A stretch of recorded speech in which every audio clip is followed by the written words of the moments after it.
I kind of remember the exact moment when it clicked. I was reading this story about a trans man, and it was just kind of, like their whole process of transitioning, and it was I started crying like, oh my God, and like, this is me.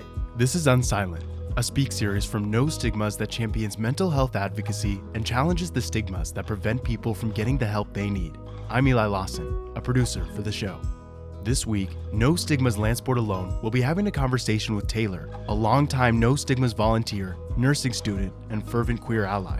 We'll learn more about Taylor's past and how he wrestled with his trans and queer identity, all while being made to feel other, even by the people who were closest to him. But we'll also experience the immense power of opening up and using modern-day advances like the internet to find your community. Thank you for being here. If you want to learn more or contact us, visit nostigmas.org. Don't face it alone. Be unsilent. This week's episode contains examples of microaggression and identity-related trauma. While there isn't anything explicit, it could be triggering for some. It's okay if you need to skip this one. Do what's right for you. I'm a trans man, so growing up, I was, female presenting. Like, that's how I interacted with the world and how the world interacted with me. And, there was a lot of stuff there with my mom basically picking up all my clothes and, dressing me and having me just being kind of like her little extension of herself. And so traditionally very more hyper feminine. Oh yeah. Okay. I used to wear dresses and have a little clip-in flower in my hair and have all the makeup. I still have some pictures from when I was in high school, and it's pretty funny looking back. But hyper femme. And she would say stuff like, oh, I'm older now, but it doesn't matter because now you're beautiful and everyone will pay attention to you. And that sort of healthy stuff. We're going to get there. Yeah. But, then, I remember being a little kid and just being like, well, can girls marry each other? And the reaction just kind of being like, don't ask that. Mm. And, I realized I was bisexual pretty early on. I think I was probably, 13, if not earlier, where it was just kind of, oh, girls are really pretty. I like girls, but also I like boys, so I can't be gay. I thought it was also normal for everyone to just sit around and, fantasize about oh, what would it be like if I was a boy? I would have X, Y, and Z, and I would do this and da da da da, and wouldn't I be so much happier? And growing up, I was always friends with all guys, and it'd just be oh yeah, I'm just one of the guys, and I'd always get told yeah, you're not like any girl I've ever met, and how right we were. Did you feel where were you when you maybe first remember feeling like you're settling in yourself again? You kind of felt or have you ever felt like you've really settled in?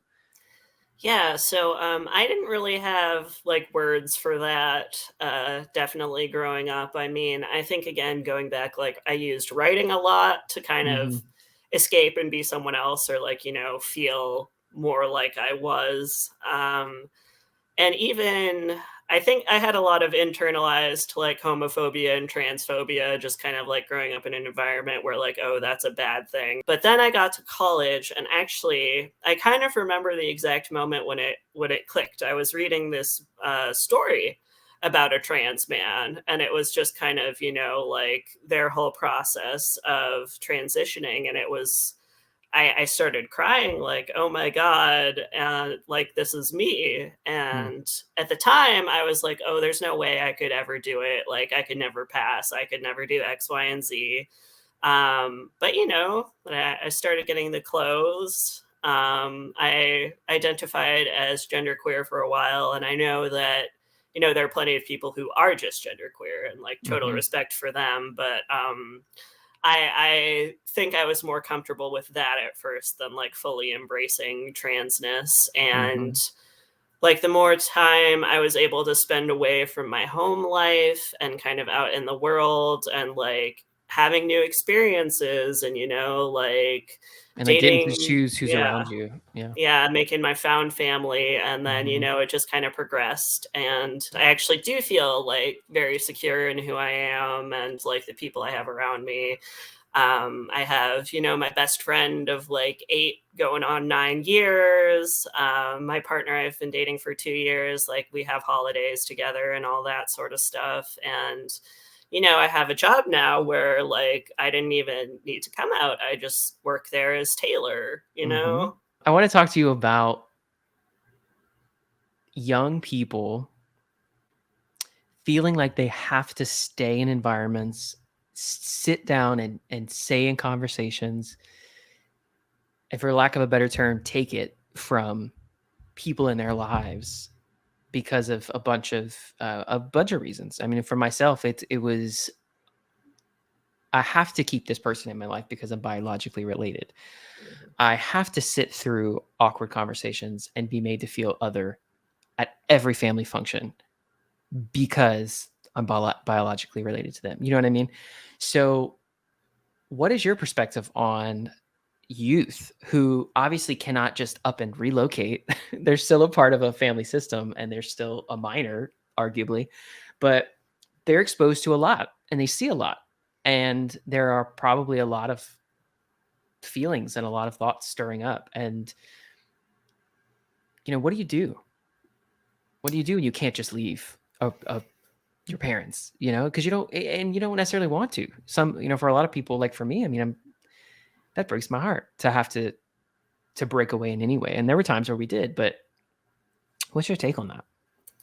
Yeah, well, I think one of the big things I worked through in therapy was the whole, like, no one by default has the right to, like, you and your time. Like, people have to earn that spot close to you, and if they're not going to treat you well, then you don't have to give it to them. But I would say for young people, finding your, like, queer elders wherever you can is a really important step, and I mean, love it or hate it, the internet has made it so you can connect with people from all over the place, and there's a lot of great resources, so, even if you're living in a really small town and you feel like there's no one like you, there's whole communities.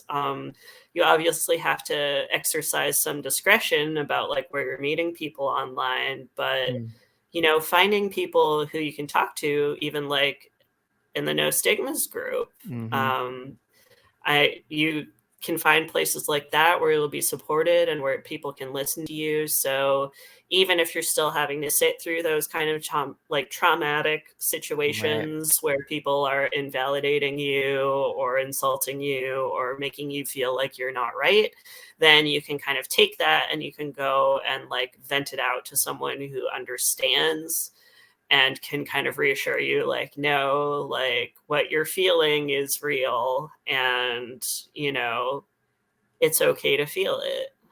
If you or someone you know is experiencing a crisis, please call the National Suicide Prevention Lifeline at 1 800 273 8255 or visit suicidepreventionlifeline.org for support via live chat.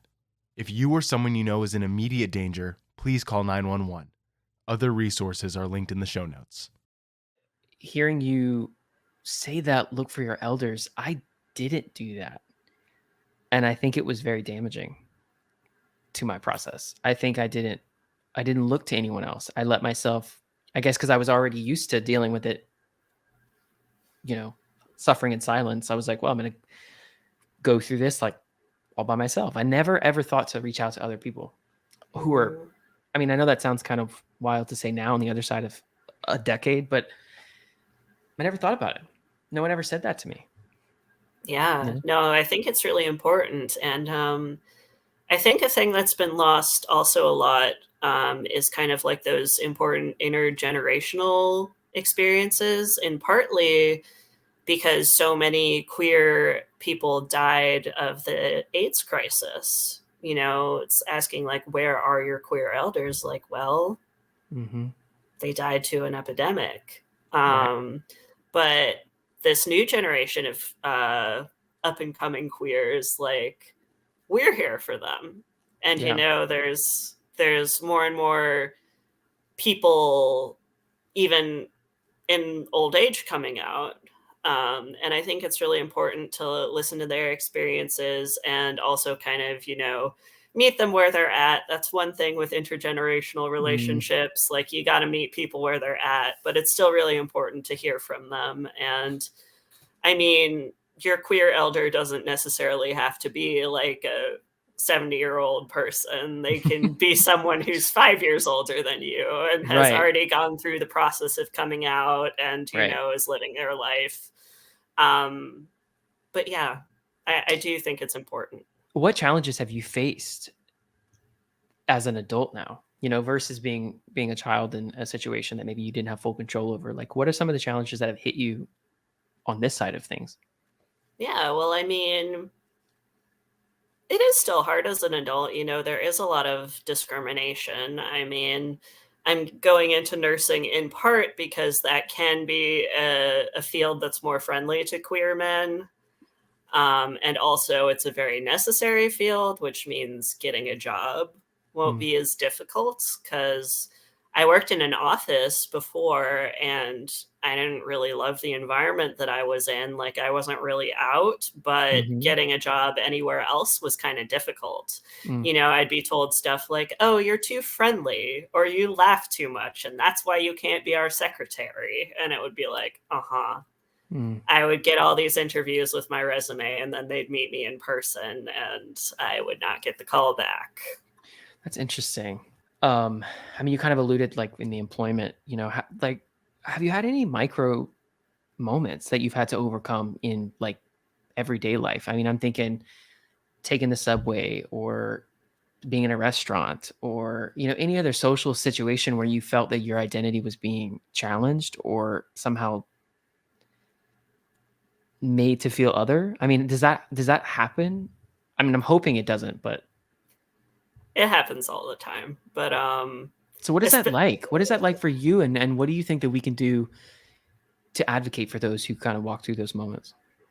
I don't know if it's the best advice or like the most like respectful advice. I guess that it's kind of like you do just have to let some of that roll off of you because at the end of the day you can only control what you're doing. You can't control like what other people are doing and saying. But I do think we are making some good strides towards, like, asking people's pronouns Mm, and, being more open and accepting that it's not just default everyone is X or Y. mhm. I mean, that's sage advice because I can think back to so many moments growing up that I cared and still probably to this day care too much about, or I put too much of my value in others, period. Too much of my value in their opinion, expectations, whatever. Um, so as a young person, especially as a young person who is maybe feeling like they are the only person in their world that they can see, like they don't see anyone else that they can connect with, I can see that actually being the advice you should take is you cannot change those people. All you can change is your reaction and how you see yourself. To me, it was, I think growing up was like that magnified Mhm. the pre like the like my niece may say like, oh, well, they said such and such and I didn't like it. Okay, well, that feeling times 100 every day of the week is how I felt growing up. Did you feel that way? Did you constantly feel like othered? Yeah, well, yes and no, because I feel like I was a very good actor. Mm, So, I think I played the part very well to the point where like a lot of things weren't directed at me, right. but you would still hear them. And it would still be like, oh, like, I mean, Mm. as I said, I had a lot of internalized transphobia where I was like convinced that that was just a really bad thing. If you could have created a different landscape for yourself, if you could have crafted something that is idyllic for you, like whatever that looks like to you. I know what it looks like to me. Oh man. I don't How know. What does it look like to you? to me it looks like you know watching TV with my family and not being made to feel weird when two men kiss on TV, and not making myself feel weird when I see two men kiss on TV. Having conversations at a very young age before acting out and before making some really poor choices and before turning to a lot of things that were not ever making me feel better, to be able to have conversations and be heard at a young age is something that I would put in that box of like, this would be great. Because I tried. I remember being like Mhm. 13, not even 13, maybe 12, 11, and really like dropping hints, breaking the ice, and I was told some pretty damaging stuff. Another thing I would say was, which I would love, is if the people that informed me for who I am, and I'm not saying it's a bad thing, because there's a lot of great stuff that I got from my village growing up, but there's a lot of baggage that was put on my shoulders. That's not mine. I didn't check that bag at TSA. That's not mine. I don't want it. No. In a perfect world, that would not happen for me, I think. Does any of that resonate with you? Oh yeah, absolutely. I think the thing about youth and like every generation kind of does saddle the next generation with all of their baggage and trauma. Kind of, we talk about trauma as a Mhm. cycle. It's like that's kind of how it happens. Like, and that's, I think, why it happens is because a lot of people don't sit down and work through their trauma and understand it.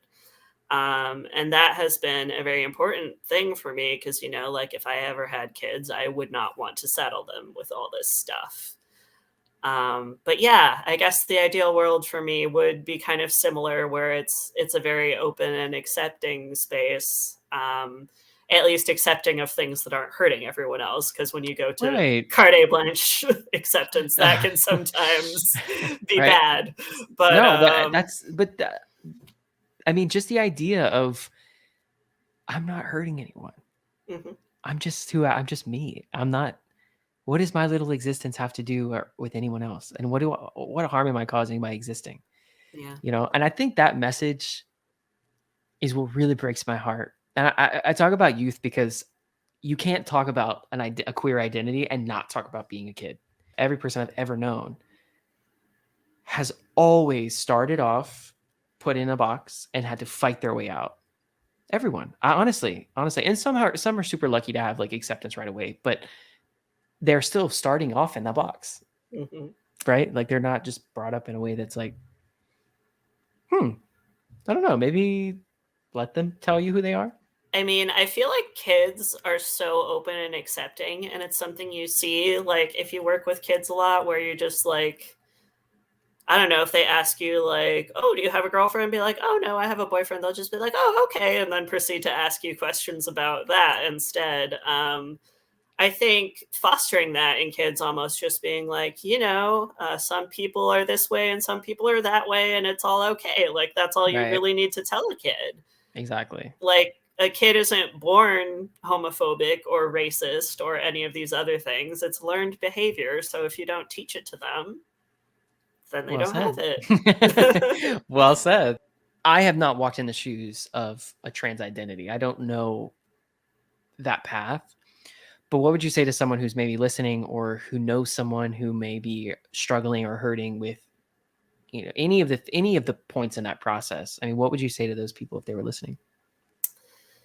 um, well, to someone who's struggling with it, I would say that a lot of the things you're telling yourself in your head about why it can't happen aren't true.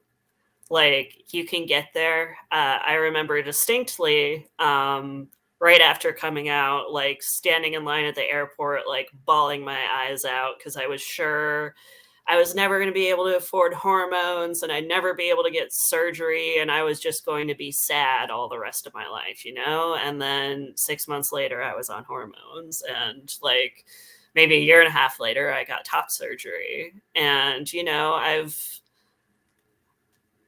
I've like found this wonderful life. post all of that. It's just, surrounded by people who accept me and like people who love me. And, it's not that I never have any issues with my loved ones, but the really important thing is if there is an issue, we can then sit down and talk about it and like not foster all this resentment and just kind of move forward. So obviously there are going to be barriers for people. Like that's kind of an inescapable part of life, but you can be who you are and like you can get there. And for someone listening, I would say that is the most important thing you can do is listen first and foremost. You can ask like what people need, but a lot of the time it's just support and acceptance. They don't need your 2 cents about like what you think they should be doing. You alluded to getting to the other side of the trauma and having the life that you wanted and seeing the love in your life. What are some more of give me some more of the good, happy feels? What are some of the good things that you have? And what are some things that you're thankful for? And well, yeah, I feel like after transitioning, I really kind of was able to find a sense of direction in life. And part of going to nursing school has actually been this kind of other sort of transition where it's, it's not just about me, it's about what I can do to help other people. Because for a long time, I was kind of struggling to find like any meaning in life. And then I just kind of hit upon like, well, maybe it's about like what you can do for others.